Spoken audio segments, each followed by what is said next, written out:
Hello साथियों, आप सभी का स्वागत है आपके अपने YouTube channel MKS teaching point में। साथियों, बात करेंगे छत्तीसगढ़ बीएड और डीएड मुद्दे के परपेच में। जानेंगे कोर्ट ऑफ कंटेम्प्ट याचिका पर जो कल आपकी सुनवाई हुई उससे संबंधित कोर्ट का आर्डर आ चुका है। आर्डर का विस्तृत विश्लेषण करेंगे और क्या कुछ निष्कर्ष है इस वीडियो के माध्यम से आपको इंगित कराएंगे। बहुत बड़ा निर्देश जारी किया गया है कोर्ट के माध्यम से, क्या है इस वीडियो के माध्यम से आपको जानने को मिलेगा। तो आप वीडियो को अंत तक जरूर देखें, वीडियो को शेयर करें जिससे सभी तक ये महत्वपूर्ण इन्फॉर्मेशन पहुंच सके। और अगर आप चैनल पर पहली बार विजिट कर रहे हैं तो कृपया चैनल को सब्सक्राइब करके बेल आइकन जरूर प्रेस कर लें, जिससे जो भी नेक्स्ट अपडेट आप तक शेयर की जाए वो आसानी से आप तक पहुँच सके। साथियों, यहाँ पर आप देख रहे हैं कि 28/11/2024 को जो आपकी सुनवाई हुई है कोर्ट ऑफ कंटेम्प्ट याचिका पर, उससे संबंधित आदेश आ चुका है। यहाँ पर देखेंगे याचिकाकर्ता की ओर से अधिवक्ता श्री मनदीप कालरा वीडियो कॉन्फ्रेंसिंग के माध्यम से उपस्थित हुए। श्री सिद्धार्थ तिवारी प्रतिवादियों के वकील। सुनवाई की अंतिम तिथि यानी 6/11/2024 को प्रतिवादियों को माननीय डिवीजन बेंच के निर्देशानुसार सहायक शिक्षक भर्ती डीएड श्रेणी के रूप में नियुक्त किए जाने वाले उम्मीदवारों की सूची दाखिल करने का निर्देश दिया गया था। प्रतिवादियों के विद्वान वकील ने इस न्यायालय के दिनांक 6/11/2024 के आदेश का पालन करने के लिए अल्प समय का अनुरोध किया है। अंतिम अवसर के रूप में प्रतिवादियों के वकील को दिनांक 6/11/2024 के आदेश के अनुपालन के लिए 1 सप्ताह का अतिरिक्त समय दिया जाता है। इस मामले को 10/12/2024 को सूचीबद्ध करें। यानी अब सुनवाई जो होगी वो 10 दिसंबर 2024 को होगी। साथ ही अगर हम बात कर लें आर्डर कंप्लायंस को लेकर के, ये अंतिम मौका दिया गया है और कहीं ना कहीं स्पष्ट तौर पर अब जो है सिलेक्शन लिस्ट को रीअरेंज करने का जो 2 अप्रैल 2024 का माननीय हाई कोर्ट का फैसला है उस पर पेच में निर्णय लेना ही होगा।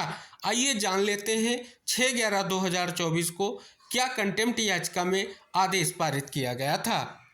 यहाँ पर देख सकते हैं आप सभी के समक्ष 6/11/2024 का वो महत्वपूर्ण आदेश है। याचिकाकर्ता के वकील श्री मनदीप कालरा, श्री सिद्धार्थ तिवारी प्रतिवादी के वकील। वर्तमान अवमानना याचिका याचिकाकर्ता द्वारा दायर की गई है, जिसमें आरोप लगाया गया है कि WPS संख्या 7344/2023 में माननीय डिवीजन बेंच द्वारा पारित आदेश का अनुपालन न करना, जो आदेश 2 अप्रैल 2024 का पारित किया गया है, जिसमें निम्नलिखित जो है आदेश पारित किया गया है। बात कर ले डबल बेंच के उस महत्वपूर्ण फैसले के पैरा नंबर 39 का उल्लेख किया गया है कि उपयुक्त कारणों से सहायक अध्यापक कक्षा 1 से 5 के पद के लिए पात्र योग्यता के रूप में बीएड की योग्यता निर्धारित करने को अवैध और अधिकार क्षेत्र के बिना घोषित करके रिट याचिकाओं को अनुमति दी जानी चाहिए, जिसे रद्द किया जाना चाहिए और इसके द्वारा रद्द किया जाना चाहिए। परिणाम स्वरूप दिनांक 4/5/2023 का जो विज्ञापन है, जहां तक यह बीएड की योग्यता रखने वाले उम्मीदवारों को सहायक अध्यापक के पद के चयन प्रक्रिया में भाग लेने की अनुमति देता है, को भी अवैध और रद्द घोषित किया जाता है। राज्य सरकार को बीएड की योग्यता रखने वाले चयन प्रक्रिया में भाग लेने वाले उम्मीदवारों को बाहर करके नियम 2019 के प्रावधानों के अनुसार चयन सूची को पुनर्व्यवस्थित करने का निर्देश दिया जाता है। यह अभ्यास आज से 6 सप्ताह की अवधि के भीतर पूरा किया जाना चाहिए। इस आदेश को माननीय सर्वोच्च न्यायालय के समक्ष चुनौती दी गई है, जहां एसएलपी खारिज कर दी गई है। इसलिए गैर अनुपालन का आरोप लगाते हुए माननीय खंडपीठ के आदेश के आलोक में वर्तमान अवमानना याचिका दायर किया गया। याचिकाकर्ता के विद्वान अधिवक्ता ने प्रस्तुत किया कि कक्षा 1 से 5 के लिए सहायक अध्यापक के पद पर 2897 बीएड अभ्यर्थियों की नियुक्ति की गई है। माननीय खंडपीठ ने बीएड धारकों को छोड़कर चयन सूची को पुनर्व्यवस्थित करने का निर्देश दिया है। मामले को 28 नवंबर को सूचीबद्ध करें। इस बीच प्रतिवादी माननीय डिवीजन बेंच के निर्देशानुसार सहायक शिक्षक डीएड श्रेणी के रूप में नियुक्त किए जाने वाले उम्मीदवारों की एक सूची बनाएंगे।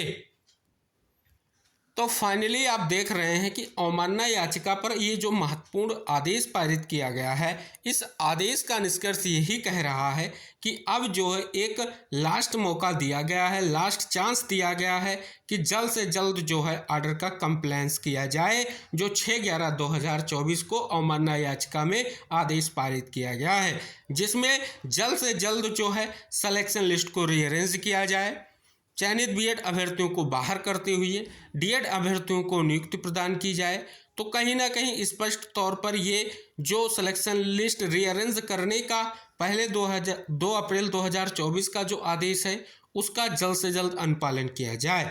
तो कहीं ना कहीं विशेष तौर पर ये एक महत्वपूर्ण निर्देश फिर से जारी हो चुका है और कहीं ना कहीं स्पष्ट तौर पर कल की सुनवाई में हमने ये भी आपको इंगित कराया था कि जो रिस्पोंडेंट की ओर से महत्वपूर्ण तथ्य कोर्ट को इंगित कराए गए, जिसमें स्पष्ट किया गया कि कहीं ना कहीं जो क्वालिफाइड कैंडिडेट हैं उनकी लिस्ट जो है मांगी गई है। लेकिन इसके अलावा एक और निष्कर्ष हमने आपको इंगित कराया, जो रिव्यू पिटीशन की बात की गई थी उसको भी कहीं ना कहीं कोर्ट को अवगत कराया कि फाइल कर दी गई है।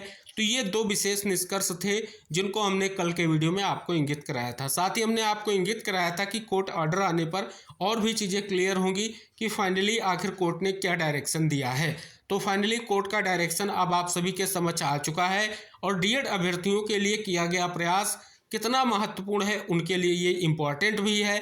और निष्कर्ष कह रहा है एक लास्ट चांस फिर से दिया गया है कि जल्द से जल्द जो है 6/11/2024 को जो अवमानना याचिका में आदेश दिया गया है उस आदेश को लेकर के स्थिति क्लियर हो और कहीं ना कहीं जल्द से जल्द उस ऑर्डर को कंप्लायंस किया जाए और जल्द से जल्द जो है जो निर्देश दिया गया है उसका अनुपालन हो सके, डीएड अभ्यर्थियों का चयन सुनिश्चित किया जा सके। क्योंकि माननीय हाई कोर्ट के बाद माननीय सुप्रीम कोर्ट का भी फैसला आ चुका है जो कहीं ना कहीं स्पष्ट तौर पर भर्ती प्रक्रिया के परिप्रेक्ष्य में महत्वपूर्ण भी। तो इस प्रकार से ये महत्वपूर्ण निष्कर्ष आप भी देखें, शेयर करें, चैनल को सब्सक्राइब कर लें। नेक्स्ट डेट पर सुनवाई की जो है आपकी अवमानना याचिका की बहुत ही महत्वपूर्ण है और कहीं ना कहीं स्पष्ट तौर पर जो आप सभी लोगों का प्रयास है उसका निष्कर्ष आप सभी के समक्ष आ चुका है। तो फाइनली ये निष्कर्ष है सुनवाई का, आप भी देखें, शेयर करें। चैनल पर नए हैं तो चैनल को जरूर सब्सक्राइब कर लें। हम मिलेंगे नेक्स्ट अपडेट के साथ नेक्स्ट वीडियो में, तब तक के लिए बाय बाय, टेक केयर साथियों।